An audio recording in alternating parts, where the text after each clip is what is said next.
धनगर आरक्षणाचा हा प्रश्न सरकारला सोडवण्यासाठी गेल्या 10 वर्षाची अवधी त्यांच्याकडे होता। राज्यामध्ये आणि केंद्रामध्ये सरकार यांचंच होतं आणि मग आज बैठक बोलवण्याचं कारण मलाही समजेना आणि कशासाठी हे बैठकी बोलवत आहे। ज्या सरकारवरती या महाराष्ट्रातल्या जनतेचा कसलाही विश्वास राहिलेला नाही।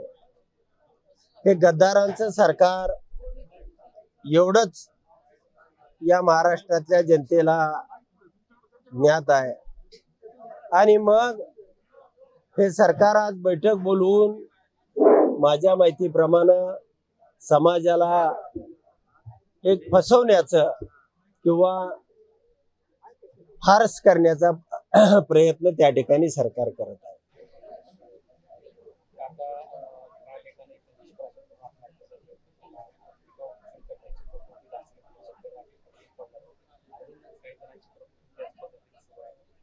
जीवाची बाजी लावली जाते परंतु सरकार म्हणजे एवढ्या गंभीरतेने काय घेत नाही, कशामुळे नाही। सरकारला माझ्या माहितीप्रमाणे तरी सरकार आता पायउतार होण्याच्या जाण्याच्या वाटेवरती आहे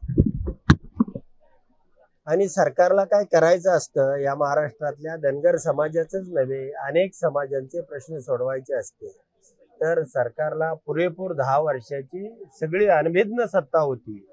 राजा महाराजा सम्राटासारखी सत्ता या राज्यामध्ये आणि केंद्रामध्ये या मंडळींनी भोगली किंवा उपभोगली, परंतु कोणताही प्रश्न यांनी सोडवला नाही।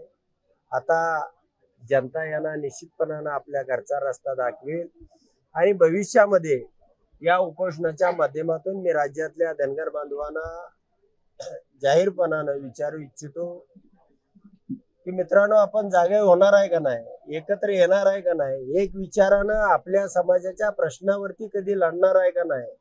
आणि जोपर्यंत आपण आरक्षण प्रश्न हा मुख्य मानून लढणार नाही, आपली समाजातली प्रतिष्ठा, गाव पार्ट्या, पक्ष यावरती जोपर्यंत लढत राहू तोपर्यंत हा आरक्षणाचा प्रश्न कधी सुटणार नाही।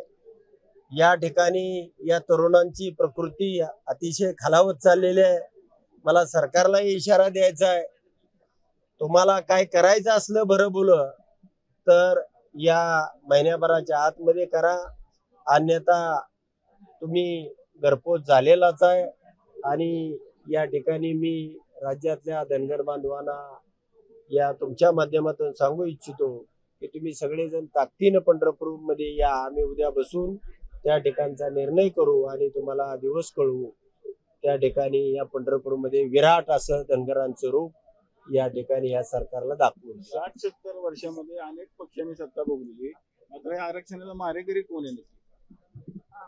नाही, आरक्षणाचा मारेकरी हा माझ्या माहितीप्रमाणे जागृत समाज आमचा नसणं हाच या आरक्षणाचा मारेकरी आहे।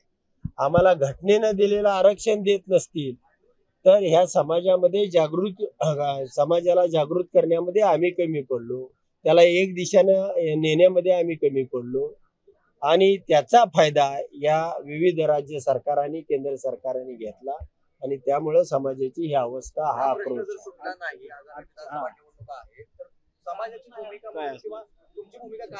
नाही। निश्चितपणानं हे सरकार जर देत नसेल तर पुढच्या येणाऱ्या सरकारनं, आता राज्य सरकारच्या हातामध्ये आरक्षणाचा हा प्रश्न आहे, पुढे येणारं जे सरकार आहे पवार साहेब असतील, उद्धवजी असतील किंवा राहुल गांधी असतील, यांनी सुद्धा या समाजाला ठोसपणानं आणि तारीखवार त्या ठिकाणी त्याचा डाटा दिला पाहिजे, वेळापत्रक दिलं पाहिजे आणि तरच समाजात त्या दिशेनं सुद्धा जाईल।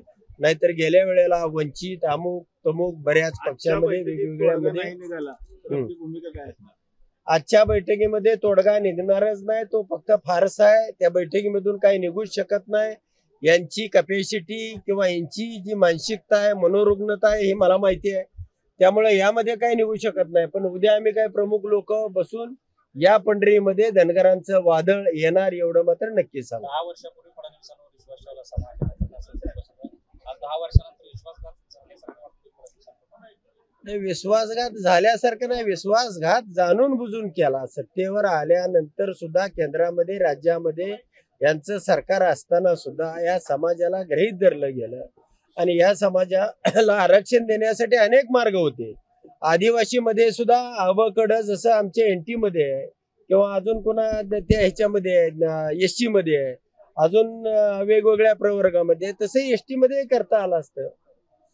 कोणताही आपल्याला त्याच्यामध्ये मार्ग काढता आला असता. मूळ आदिवासीला धक्का न लावता आणि ब सुद्धा करता आलं असतं. परंतु या सरकारची ती मानसिकता नाही आणि या सरकारला वाटतं की आपण गोलमाल करू, लाडक्या बहिणीसारख्या अशा छटछूट म्हणजे छछोर योजनेच्या माध्यमातून आम्ही समाजाला भुलवू, गंडवू आणि इलेक्शन मारून नेऊ, ही त्यांची कल्पना आहे. पवार साहेब देखील मुख्यमंत्री होते त्यावेळेस हा प्रश्न मार्केला पवारांनी सुरू केलं नाही म्हणाले. नाही, पवार साहेबांनी अनेक पातळ्यावरती प्रयत्न केले. हे एनटीचं आरक्षण दिलेलं आहे ते पवार साहेबांनीच दिलं आणि हे एसटी मध्ये सुद्धा समाजाला समाविष्ट करण्यासाठी पवार साहेबांनी अनेक पातळीवरती प्रयत्न केले. परंतु केंद्रातलं सरकार हे पवार साहेबांच्याही हातामधलं सरकार नव्हतं.